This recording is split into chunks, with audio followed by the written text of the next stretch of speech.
जय माता की मित्रों, करीब 1 साल बाद वापस आप सबसे जुड़ रहे हैं। क्योंकि अगर आप हमेशा हमारा वीडियो वगैरह सुना है तो आप सबको पता है कि हम कोई फुल टाइम ज्योतिष नहीं है। हाँ, ये बात ज़रूर है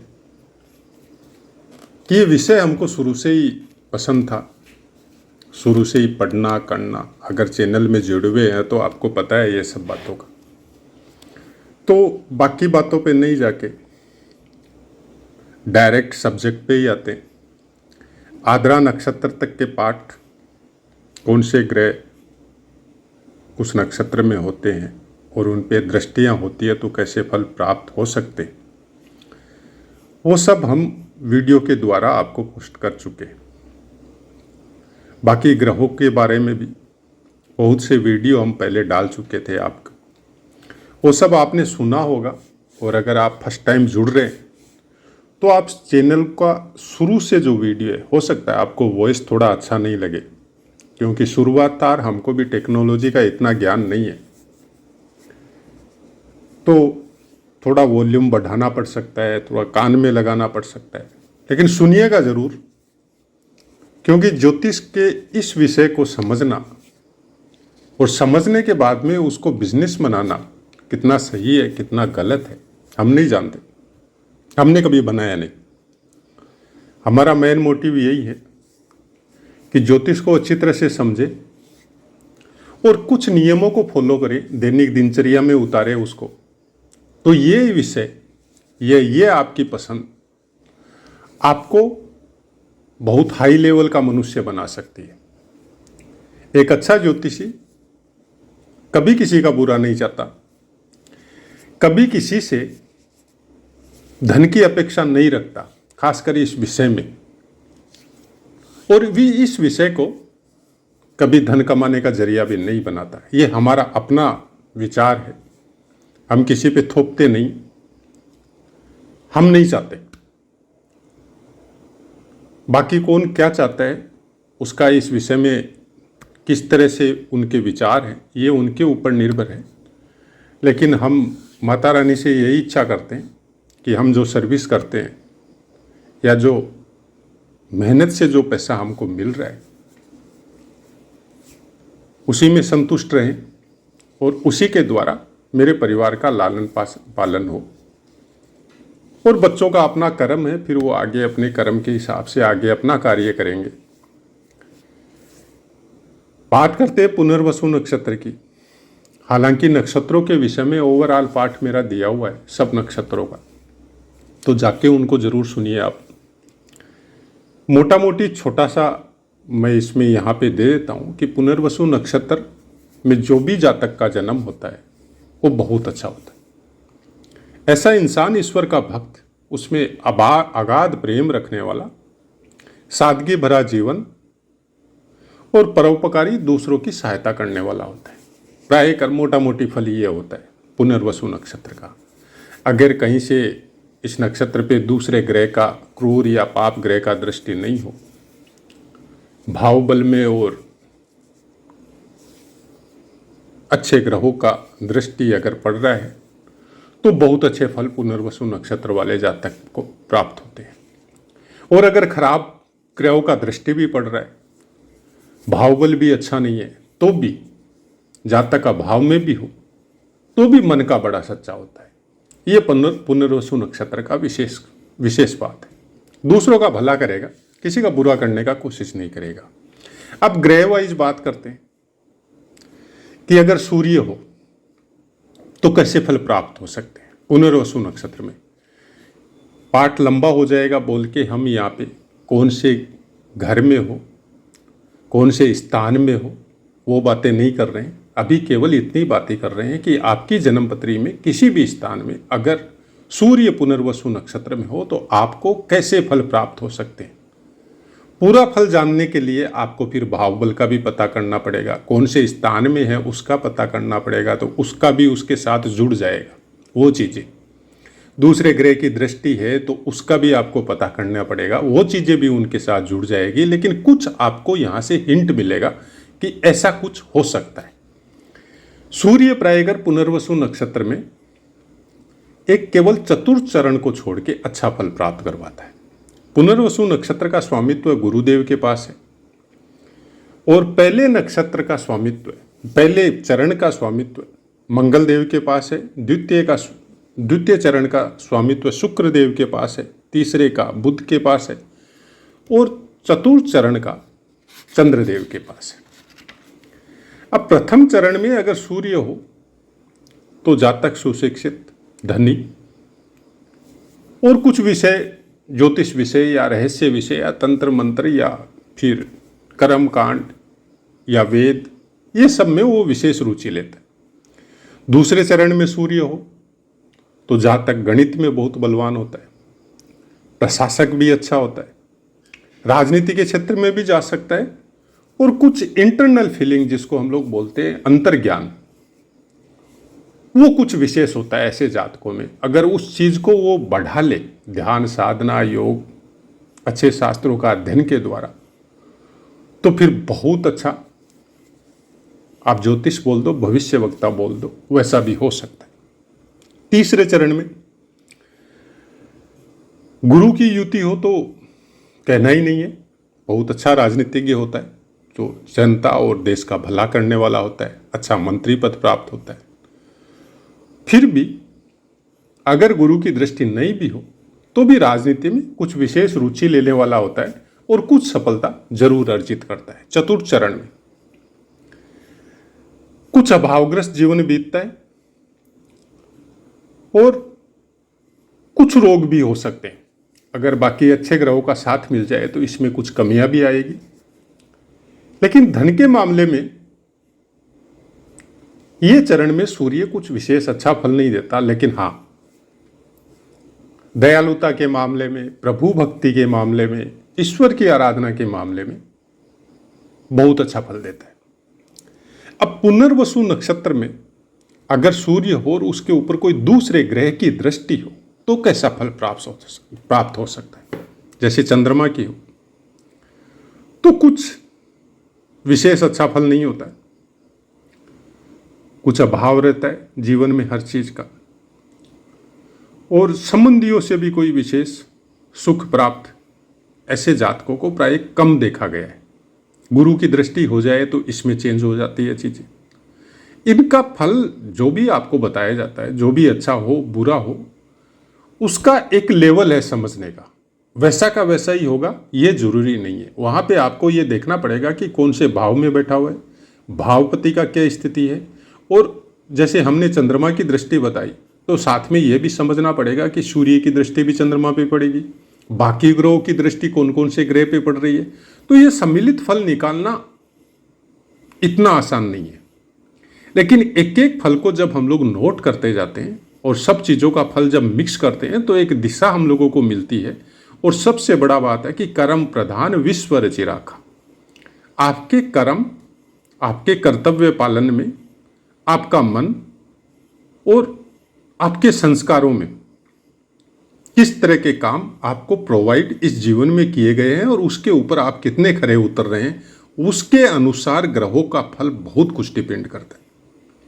अगर मंगल की दृष्टि हो तो कुछ शत्रुता रहती है लोगों से, आप नहीं बनाएंगे, लोग रखेंगे आपके लिए। तो या तो आप बहुत बड़े बन गए बोल के शत्रुता रखते हैं, या कुछ ऐसे काम आप कर रहे हैं जिसकी वजह से शत्रुता रहती है। तो ये सबसे थोड़ा बच के रहना पड़ता है। बुध की दृष्टि हो तो जातक को संतान से, सत्ता से कुछ विशेष लाभ प्राप्त होता है, लेकिन मानसिक परेशानी और टेंशन हमेशा जीवन में लगी रहती है।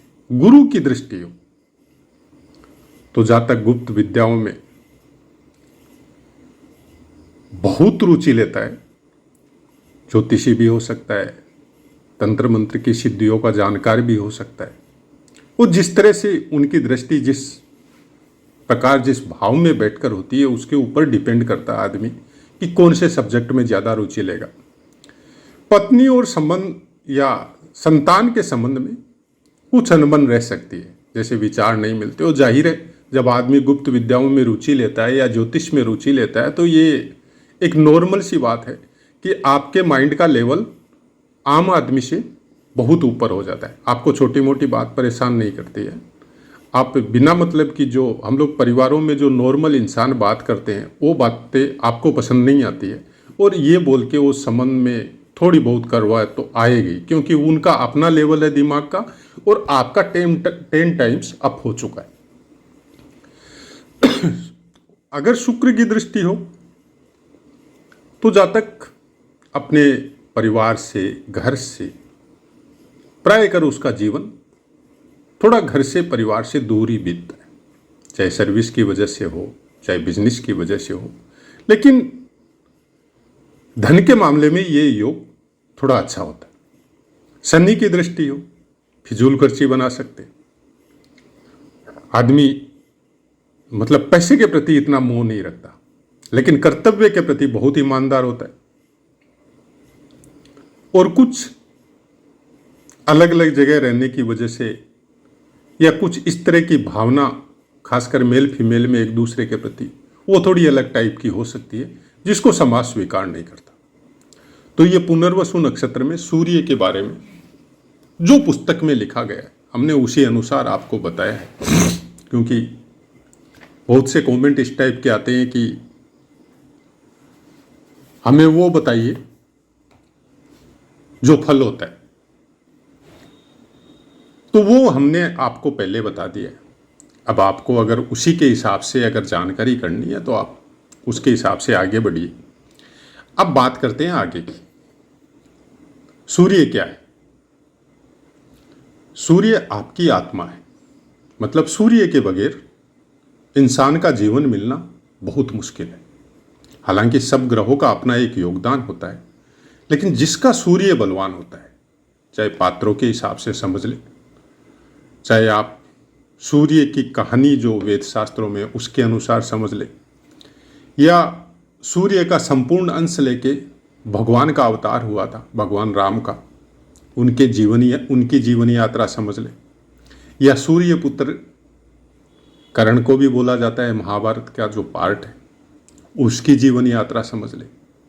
मतलब जिसका सूर्य बलवान होता है उसका चमक सूर्य की तरह होता है, लेकिन उसको धन की लालसा नहीं होती। उसको किसी भी तरह से, कोई भी चीज से मोह, माया, ममता, किसी भी चीज से वो इतना प्यार नहीं करता जितना वो अपने कर्तव्य को, अपनी आत्मा को, लोगों का भला करने को, लोगों के काम आने को जितना वो प्यार करता है, उतना वो बाकी चीज़ों से नहीं करता। और उसी की वजह से उसका नाम होता है। क्योंकि कर्तव्य पथ पर वो ये नहीं देखता है इसका मेरे साथ रिश्ता क्या है, वो ये देखता है कि सही कौन है। अगर सही अपोजिशन वाला है और गलत उसके परिवार का या उसका अपना ही पुत्र है, तो वो उसका पक्ष नहीं लेता। ये है सूर्य। सूर्य के समान तेजस्वी होता है, सूर्य के समान दानी होता है, जो बिना किसी भेदभाव के सबको सब कुछ देता है। अब ये सूर्य अगर पुनर्वसु नक्षत्र क्या है? गुरुदेव का नक्षत्र है। गुरुदेव ज्ञान के कारक है, गुरुदेव आध्यात्मिक शक्तियों के कारक है, गुरुदेव वेदांगों के कारक है। गुरुदेव वो ज्ञान आपको प्रोवाइड करवाते हैं जिस ज्ञान के द्वारा आपके जीवन की उन्नति अर्थ में, परिवार में, संतान से, या इस जीवन जो आपको यहाँ पे आने के बाद में भोगों को भोगने के लिए जो चीज़, जो मशीन आपको प्राप्त हुई है, वो चीज़ गुरुदेव आपको प्रोवाइड करवाते हैं। सूर्य आपकी आत्मा है। अब जीवात्मा का संबंध जब एक साथ होता है, सूर्य पुनर्वसु नक्षत्र में प्राप्त होता है, तो आदमी अपने सब भोगों को भोगते हुए लास्ट में मोक्ष की प्राप्ति करवाता है। क्यों? क्योंकि उसकी आत्मा जागृत है और वो अपने कर्म पथ पे उन भोगों को भी भोगता है जो उसको प्रोवाइड किए गए इस जन्म में, और अपने ईश्वर के प्रति भी समर्पित रहता है कि उन भोगों को भोगने में वो उतनी ही रुचि लेता है जितना उसका कर्म या प्रारब्ध उसको अलाउ कर रहा है। ज़्यादा रुचि वो वेदाध्ययन करने में, वेदांगों को पढ़ने में, ज्योतिष वगैरह सब्जेक्ट को पढ़ने में, ईश्वर की भक्ति में, प्रभु का नाम लेने में, जीव मात्र का भला करने में, सृष्टि में सबका भला करने में, सबके काम आने में उस चीज़ को वो अपना, चाहे आप जीवन का व्यय समझ लो, चाहे धन का व्यय समझ लो, चाहे ज्ञान का व्यय समझ लो, वो सब करता है। जैसे सूर्य बिना कोई भेदभाव के सबके ऊपर अपनी दृष्टि देता है, वैसा ही कुछ उसका जीवन, उस इंसान का जीवन होता है। किसी भी भाव में बैठा हो, फॉर एग्जाम्पल अगर आपके लगन में ही बैठ जाए तो ऐसा आदमी का चेहरा देखने मात्र से आपको पता चल जाएगा कि इस आदमी का सूर्य बहुत बलवान है। माथा चौड़ा होगा, एक अजीब सा ग्लेज उसकी आंखें और उसके माथे के ऊपर होगी। मतलब हम लोग जब किसी साधु संत महात्मा या भगवान की फोटो देखते हैं तो उसके चेहरे के आसपास एक एरो बना के दिखाते हैं फोटो में, कुछ इस तरह का ग्लेज उसके चेहरे पे होगा। मतलब आप देखते ही उसके प्रति आकर्षित होंगे। लेकिन कुछ इस तरह से भी होगा उनकी आंखों में कि आपको वहां अच्छा भी लगेगा और आपको थोड़ा सा डर भी फीलिंग होगा, क्योंकि सूर्य पापी नहीं है, क्रूर है। क्रूर का मतलब हो गया कि एक पिता जो अपनी संतान का भला चाहता है, उसके अंदर प्यार भी है, उसके अंतर्मन में, उसकी दृष्टि में, उसके भीतर के जो प्राण तत्व हैं उसके अंदर वो सबके साथ समान व्यवहार कर रहा है। लेकिन अगर कोई उसका बच्चा अगर गलत काम कर रहा है तो उसकी दृष्टि वहां उसको प्रताड़ित करने में भी जाती है। तो इस चीज का ध्यान रखना पड़ेगा कि अगर आपका सूर्य अच्छा है तो आपको उस तरह के ही कर्म करने पड़ेंगे जिससे सूर्य देव खुश हो और गुरुदेव भी खुश हो। तब आपकी जीवन यात्रा इतनी स्मूथ और इतनी अच्छी गति से आगे बढ़ेगी कि आप भी आश्चर्य करेंगे। अगर इस फल को, सपोज पुनर्वसु नक्षत्र में लगन में सूर्य आपका विराजमान है और आपने इस चीज को अपनी दिनचर्या का हिस्सा बना लिया, सूर्य उदय से पहले उठना, सूर्य को जल देना, सूर्य के समान सबका भला सोचना, और जिसकी जैसी हैसियत है, जिस तरह का जीवन उसको इस जन्म में मिला है उसके अनुसार अगर आप 1% भी दिन में किसी का भला करते हैं तो आपकी वो चीजें दिन पर दिन केवल आपका जीवन ही ऊपर नहीं उठेगा, आपकी हैसियत ही ऊपर नहीं उठेगी, आपके अंदर का प्राण तत्व है जिसको आत्मा स्वरूप हम लोग बोलते हैं वो भी ऊपर उठेगा। जब आप ध्यान में बैठेंगे, जब आप ज्ञान के लिए कहीं पे बैठेंगे तो आपको पता चलेगा इस चीज का। अच्छे अच्छे गुरुओं से आपका पाला पड़ेगा, पाला मतलब अच्छे अच्छे गुरुओं का सानिध्य प्राप्त होगा, अच्छे गुरुओं से ज्ञान प्राप्त होगा, सही तरह से चीजों को समझने की दृष्टि प्राप्त होगी और आशीर्वाद भी साथ में प्राप्त होगा। आप अगर रास्ते में चल रहे हैं और आपके साइड से कोई संत महापुरुष जा रहा है और आपकी अवस्था ऐसी नहीं है कि आप उससे मिल सके, या आपकी हैसियत अलाउ नहीं कर रही है, या वो संत कहीं पे इस तरह के आदमियों के साथ घिरा हुआ जा रहा है कि आपको वहां पे जाने की इजाजत नहीं है, तो भी आपके मन के भाव जो है वो उस संत तक पहुंचेंगे। आप मन ही मन प्रणाम करके निकलेंगे। किसी भी संत का या किसी भी ज्ञानी का आप निरादर नहीं करेंगे। तो इस तरह का फल सूर्य का, अगर प्रथम घर में सूर्य पुनर्वसु नक्षत्र में है तो इस तरह का प्राप्त हो सकता है। तो उसी तरह से घर का जो है, जो भी स्थान है, चाहे दूसरा हो चाहे तीसरा हो, तो उसके कारकत्व उसके साथ जुड़ जाएंगे। अब सपोज यहां पे कोई अलग राशि में है, मकर राशि में है, सिंह राशि में है, कर्क राशि में है, तो उसका भी उसके साथ सम्मिलित करना पड़ेगा। उसके बाद में आपको यह भी देखना पड़ेगा साथ में कितने अंशों पे है और लगन के अंश आपके कैसे हैं। तो ये सब ज्ञान जो हम लोग जो बोल रहे हैं, जिसके विषय में बोल रहे हैं, उस चीज को समझने के लिए आपके अंदर इतनी अंतर्दृष्टि होनी पड़ेगी कि आप कहां तक आगे बढ़ सकते हैं। उसके लिए हम प्रायकर वीडियो में बोलते हैं ये बात कि ज्योतिष में सबसे बड़ी खास बात है कि गणित बहुत स्ट्रांग है। हम लोग हजारों साल तक के चंद्र ग्रहण, सूर्य ग्रहण निकाल के बैठे, लेकिन फलित उसका अपना सीमा है। हर आदमी की अपनी प्रिडिक्शन है। उसका कारण इतना ही है कि जो पुस्तकों में लिखा गया वैसा का वैसा फलित हो, ये कोई ज़रूरी नहीं है। उसके लिए केवल आपको ये समझना है कि देश, काल और परिस्थिति अनुसार उस तरह के फल आपको प्राप्त होंगे। आपका सूर्य बहुत बलवान है, आपका सूर्य पहले स्थान में है, अपनी राशि में है, पुनर्वसु नक्षत्र में है, लेकिन आपका जन्म विपरीत परिस्थितियों में हुआ है।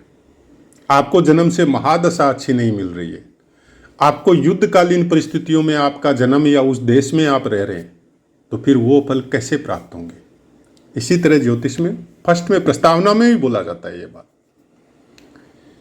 कि आपको देश काल परिस्थिति और कर्म, ये आपका जन्म हुआ तो आपको संस्कार कैसे मिले, आपके माता पिता का संस्कार कैसा है, आप कौन से संस्कारों को लेके बड़े हुए हैं और किस तरह के कर्म कर रहे हैं, किस तरह के दोस्तों का संगत आपके साथ है, और उसी तरह से वो ग्रह आपको बलवान या क्षीण होते जाते हैं और उसी कर्मों के अनुसार वो आपको फल प्राप्त करवाते हैं।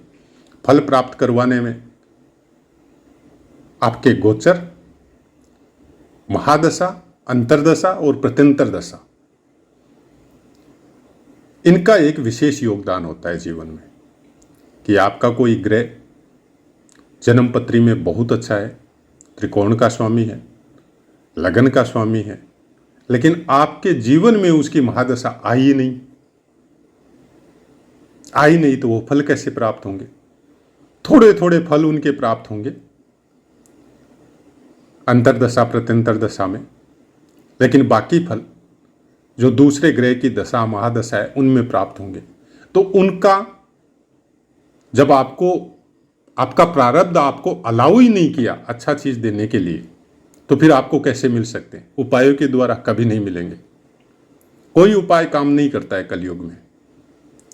अगर आप सोचते हैं कि आपने उपाय कर लिया, अच्छे पैसे खर्च कर दिए, कोई स्टोन पहन लिया और वो ग्रह आपके बस में आ गया या एक्टिव हो गया या डीएक्टिव हो गया, तो ये एक मानसिक भूल के अलावा और कुछ नहीं है। हम इस चीज़ को न तो मानते हैं न हमने प्रत्यक्ष देखा है। हाँ, नाम कीर्तन है, प्रभु के प्रति ध्यान है, अपने माता पिता और गुरुजनों का आशीर्वाद है, अच्छे कर्म है, जीव मात्र के प्रति दया है, ईश्वर की आराधना है, ये उपाय काम कर सकते हैं। लेकिन इनको उपायों की श्रेणी में नहीं लिया जाता। अगर आप प्रभु की भक्ति करते हैं तो आपके अंदर ऑटोमेटिक ऐसी शक्तियों का जागरण चालू हो जाता है जो ग्रह पीड़ा से ऑटोमेटिक आपके शरीर को निवारण देते जाएंगे। ग्रह पीड़ा आएगी अपने हिसाब से, उसको भगवान भी जन्म लेके उसको नेग्लेक्ट नहीं किया है, उन्होंने भी भोगा है। जब हम सूर्य को बलवान करते हैं तो आपको साथ में भगवान रामचंद्र का जीवन भी देखना पड़ेगा। आपकी तपस्या उनके जीवन के अनुरूप होनी पड़ेगी। आपको कर्ण का भी जीवन देखना पड़ेगा। तो आप चाहते हैं आपका सूर्य बलवान हो, आपका नाम हो, आपकी फेमस सिटी हो, आपका कल्याण हो, आपका मोक्ष हो, तो फिर आपको वो सब तकलीफें से ऊपर उठना पड़ेगा। उनको भोगने में भी रुचि लेनी पड़ेगी। ऐसा नहीं है कि रो रो के भोग रहे हैं, नहीं, साहस के साथ भोगना पड़ेगा। ईश्वर का नाम लेना पड़ेगा, लोगों का भला करना पड़ेगा। इतना आसान नहीं है एक कोई छोटा मोटा हवन कर लिया और मंत्र जाप कर लिया और उससे आपके प्रारब्ध नष्ट हो जाएंगे, नहीं होंगे। भगवान अपने प्रारब्धों को नष्ट कर सकते थे लेकिन नहीं किया, उन्होंने भोगा है। क्यों? हम लोगों को शिक्षा मिले, हम लोगों को पता चले कि उनका भी मृत्यु लोक में अगर जन्म होता है तो वो भी अपने प्रारब्ध को भोगते हैं इस शरीर में रह के, तो आपको भी भोगना है। कलयुग केवल नाम आधारा। अच्छे अच्छे संतों को जब हम लोग सुनते हैं या जो सुना के हम लोगों को पुस्तकों के द्वारा हम लोगों को प्राप्त होता है, तो बहुत अच्छी तरह बता रहे हैं नाम कीर्तन करो, चाहे भगवान राम का करो, चाहे कृष्ण का करो, चाहे श्री राधा का करो, नाम कीर्तन करो। एनी टाइम आपके मन में जब नाम जागरण होता है तो ग्रह पीड़ा का निवारण अपने आप होते जाता है। हमारा बस यही प्रार्थना है, ज्योतिष को समझे, ज्योतिष को जाने। भविष्य समझने की गलती मत कीजिए। भविष्य जानकर भी आप उसको चेंज नहीं कर सकते। और उपायों के द्वारा किसी ग्रह को कम या बेसी प्रभावित करने की भी कोशिश मत कीजिए।